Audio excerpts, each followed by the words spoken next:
Oke, jadi kali ini gue bakalan MV reaction lagi, yaitu MV udah kemarin sih udah trending juga, udah trending berapa gitu. IVE, iya kan? Jang Won-young, An Yu-jin, dan kawan-kawan. Ya, tapi sebelum reaction, gue mau cerita dulu, ya kan? Karena ya mau cerita dulu aja. Jadi gue tuh udah jadi K-popers selama 14 tahun. Benar.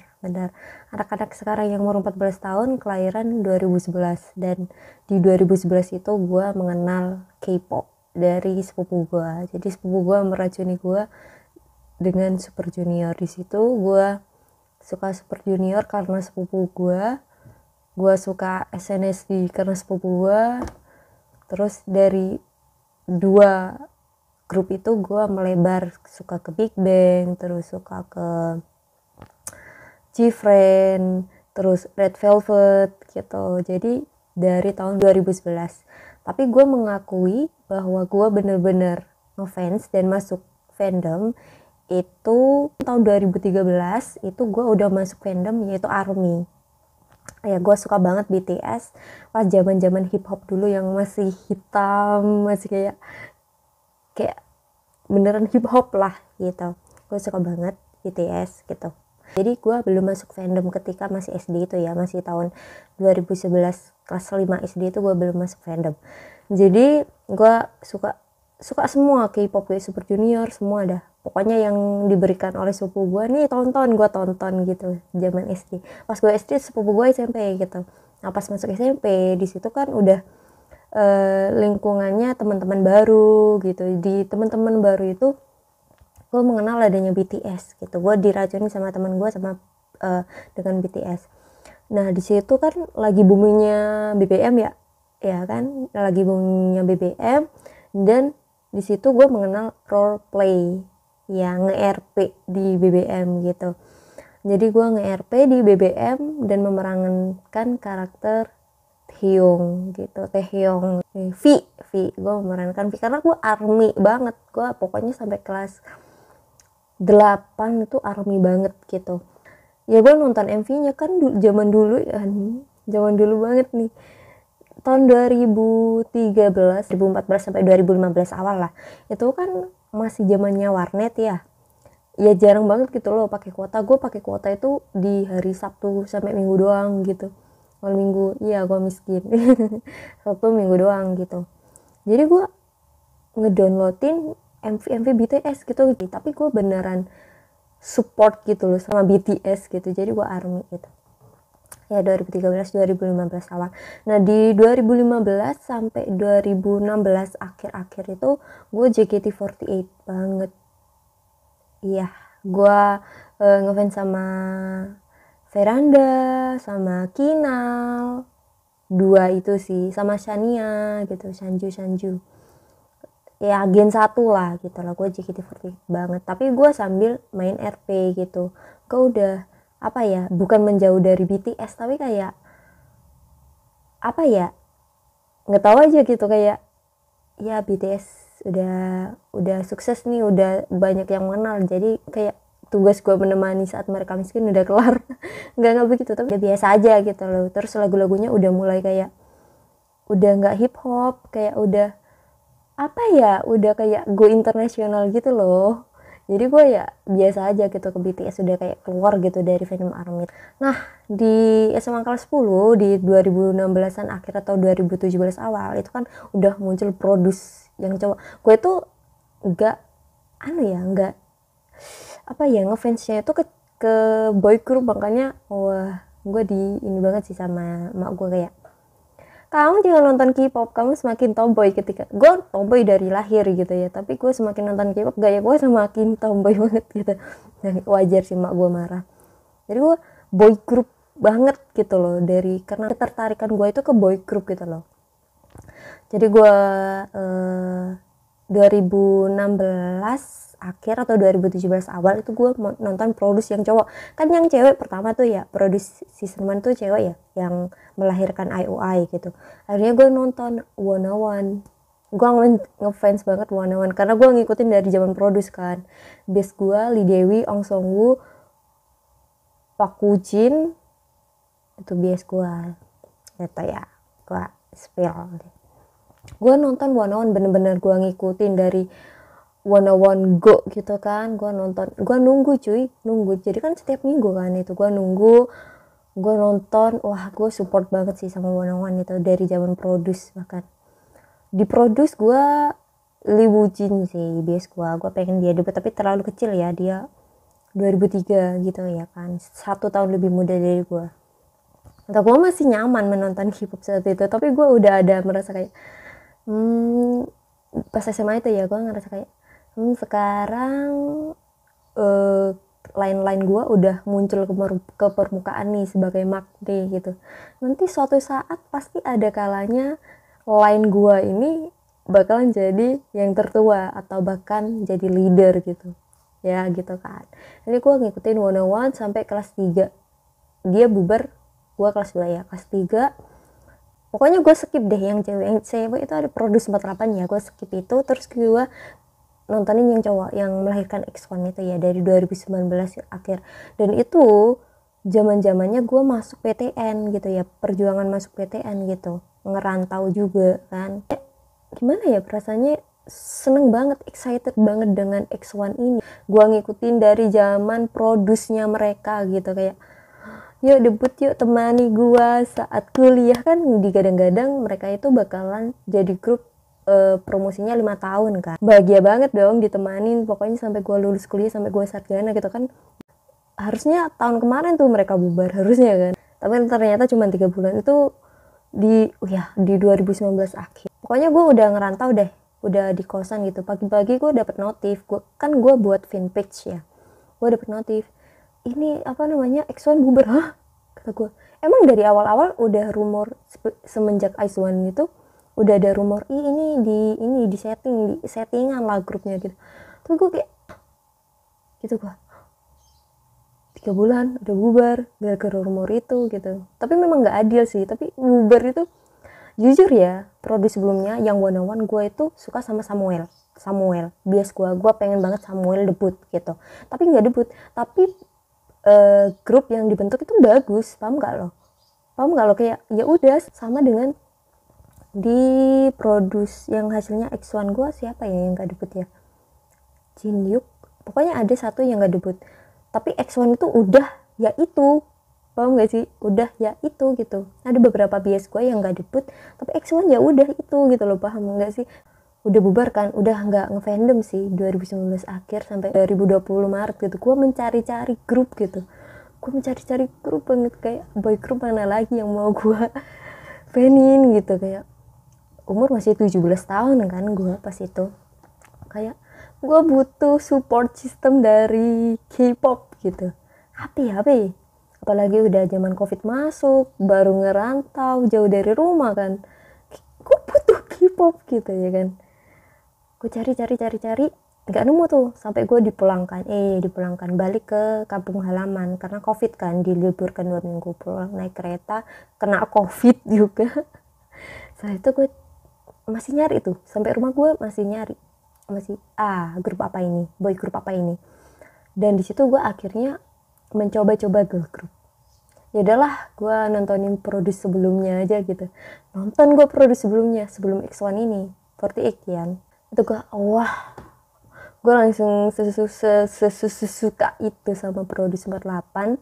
Gue ngebiasin Sakura, tolong jangan dihujat Sakura tuh bagus, dia tuh emang terlahir untuk di panggung gitu loh, meskipun nyanyinya kurang. Lo tahu sendiri gue suka JKT48 ya, nyanyinya kurang tapi mereka emang kerjanya di atas panggung, menari dan menghibur, meskipun nyanyinya kurang gitu loh, paham gak lo. Cantik visual, pokoknya gue ngebias Sakura, jangan dihujat, maaf, ngebias Sakura. Terus gue kan nonton produsnya ya, gue sebelum ke Ice1 gue nonton produsnya dulu. Gue ngebiasin Sakura, Lee Kaen, terus Choyena, Lee Cheon tuh gue biasin gitu ya. Lee Kaen kan gak debut, gue gak terima Lee Kaen gak debut, tapi Ice1 itu ya udah itu 12 orang itu IZ*ONE gitu. Kayak gue nggak mau ada satu yang diganti karena gue udah nerima gitu loh, ibaratnya ya udah bentukan IZ*ONE begini, gue udah terima dengan karakter yang mereka punya gitu loh. Gue akhirnya ngefans lah sama IZ*ONE pokoknya gue inget kayak Maret April 2020 gue ngefans banget sama IZ*ONE. Gue nontonin IZ*ONE gue nontonin itu.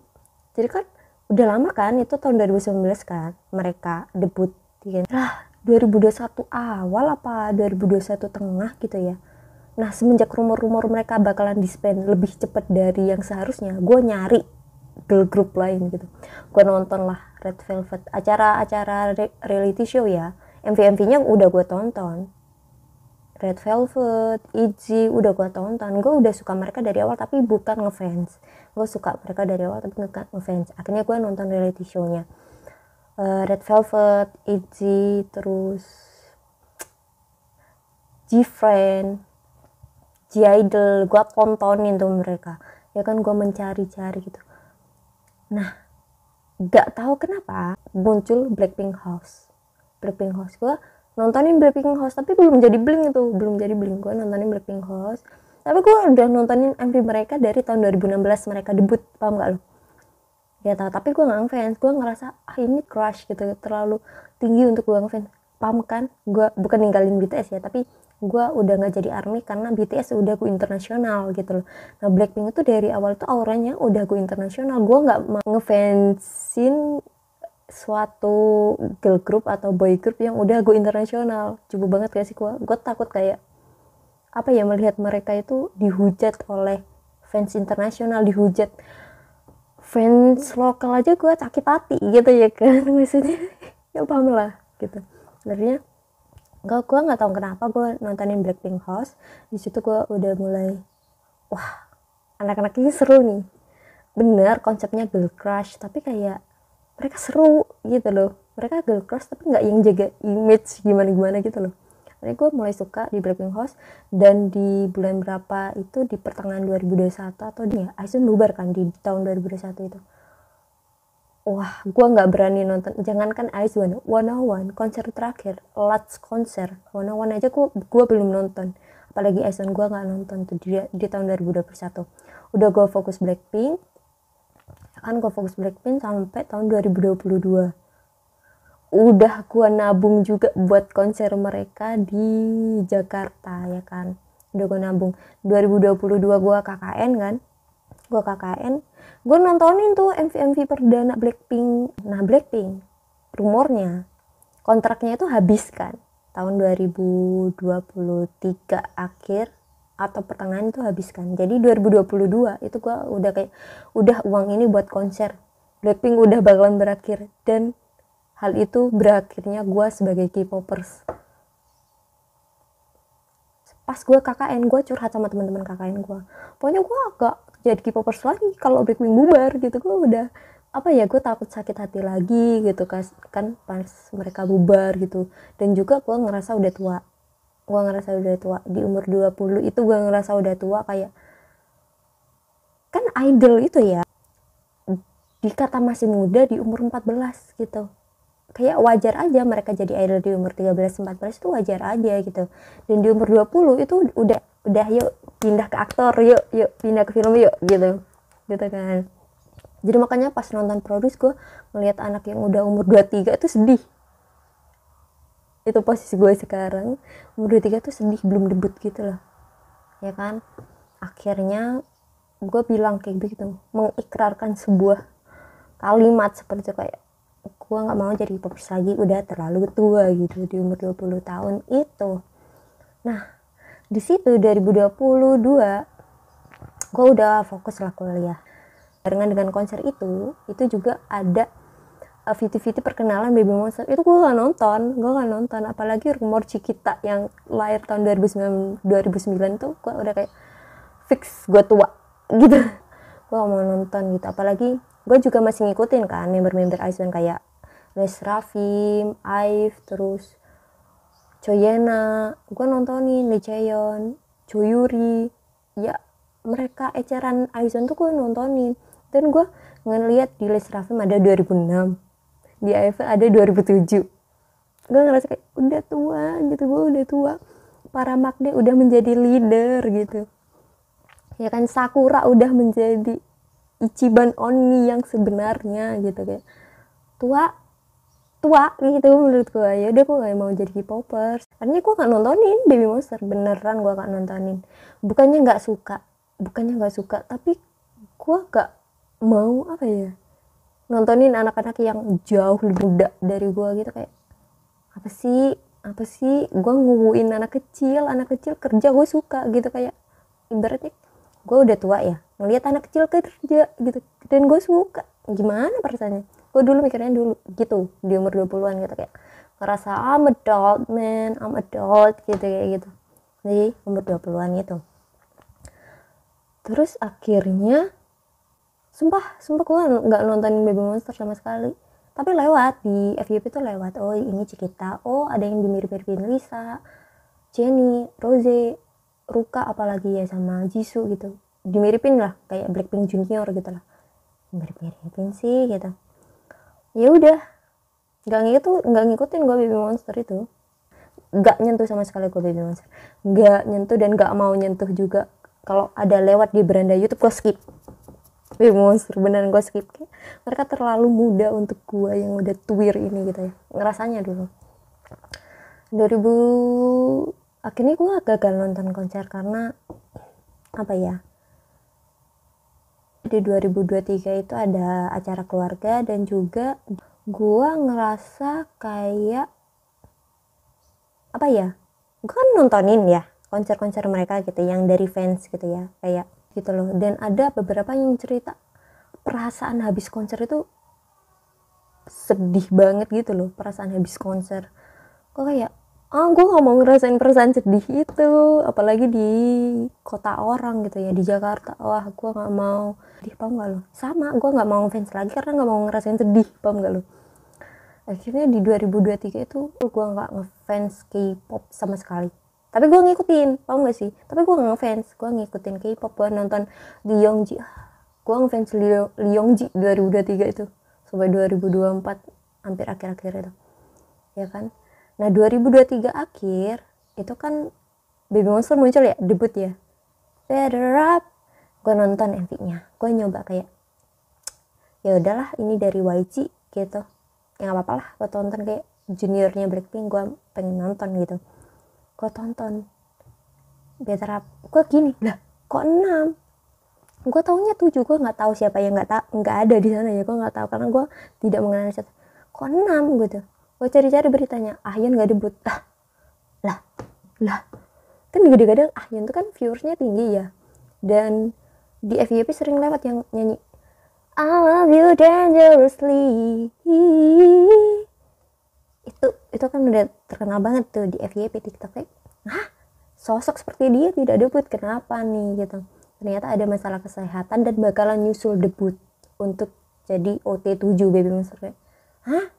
Dari itu gue bertanya-tanya kan di 2023 akhir itu, dan gue merencanakan kayak ya udahlah nanti gue nonton ininya, nonton lengkapnya Baby Monster gitu. Tapi setelah itu kayak gue ngerasa hampa di umur 21 tahun ya, 21 tahun tuh ngerasa hampa meskipun ditemani Lee Youngji. Nah di umur 22 tahun, di tahun 2024 gue memutuskan kayak masih ada Ruka kok yang selain sama lu, nggak apa-apa kali Baby Monster gitu, masih ada Ruka selain sama lu nggak tua-tua banget gitu. Ada bisikan-bisikan kayak gitu. Gini, nonton gak ya 2024. Akhirnya gue nonton di pertengahan 2024 itu. Gue tontonin Baby Monster dari awal, perkenalan dari awal. Pas pengenalan Ruka di situ kan bilang kayak gue udah terlalu tua gitu. Apa yang gue rasakan dirasain Ruka, ternyata gue terlalu tua dan gue nggak ada achievement apa-apa gitu. Dan yang paling nunggu gue debut adalah emak gue. Gue kan suka banget kan Five produce reality show yang agak nangis-nangis Bombay gitu, makanya gue suka produce. Akhirnya gue kayak suka banget nih sama Ruka ya. Ya sama perasaannya, ngerti kita selain gitu. Akhirnya gue nonton Baby Monster cuy, gue suka di situ Ruka. dan gue ngebiasin Cikita. Nah tuh gimana ngebiasin 2 orang itulah, karena Cikita itu energinya wah zaman gue SMP banget gue vibes energinya sama dengan Cikita, karena gue selalu jadi Magni kan, iya kan, angkatan gue itu 1 tahun lebih tua dari gue gitu. Akhirnya gue di tahun 2024 hampir terakhir munculnya apa sih forever munculnya forever itu. Gue bilang gue adalah Monstis di tahun 2024 gitu, dan gue jadi K-popers lagi di umur setuir ini ya kan, tapi nggak apa-apa, masih ada Ruka gitu. Gue nggak tahu lagi kalau Ruka nggak ada gue ngefans apa enggak, kayaknya enggak sih.